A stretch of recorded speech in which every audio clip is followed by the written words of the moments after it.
Saul Goldman était le frère de mon père.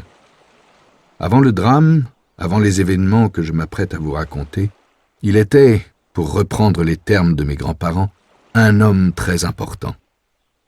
Avocat, il dirigeait l'un des cabinets les plus réputés de Baltimore, et son expérience l'avait amené à intervenir dans des dossiers célèbres à travers tout le Maryland. L'affaire Dominique Pernell, c'était lui. L'affaire Ville de Baltimore contre Morris, c'était lui. L'affaire des ventes illégales de Sunridge, c'était lui. À Baltimore, tout le monde le connaissait. Il apparaissait dans les journaux, à la télévision, et je me souviens combien, jadis, je trouvais tout cela très impressionnant. Il avait épousé son amour de jeunesse, celle qui était devenue pour moi tante Anita. Elle était à mes yeux d'enfant la plus belle des femmes et la plus douce des mères.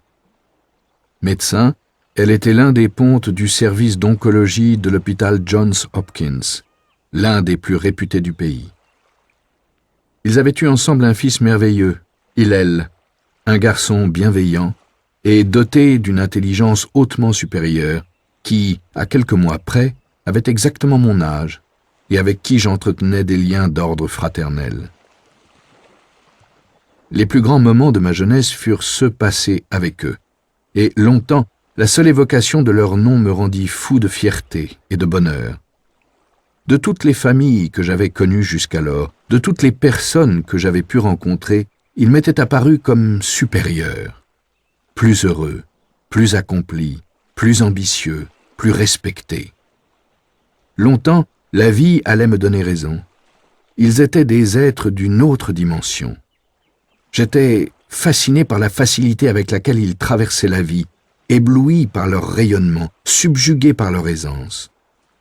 J'admirais leur allure, leur bien, leur position sociale, leur immense maison, leur voiture de luxe, leur résidence d'été dans les Hamptons, leur appartement à Miami, leurs traditionnelles vacances de ski en mars à Whistler, en Colombie-Britannique, leur simplicité, leur bonheur, leur gentillesse à mon égard, leur supériorité magnifique qui vous faisait naturellement les admirer.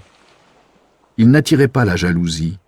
Ils étaient trop inégalables pour être enviés. Ils avaient été bénis par les dieux. Longtemps, je crus qu'il ne leur arriverait jamais rien. Longtemps, je crus qu'ils seraient éternels.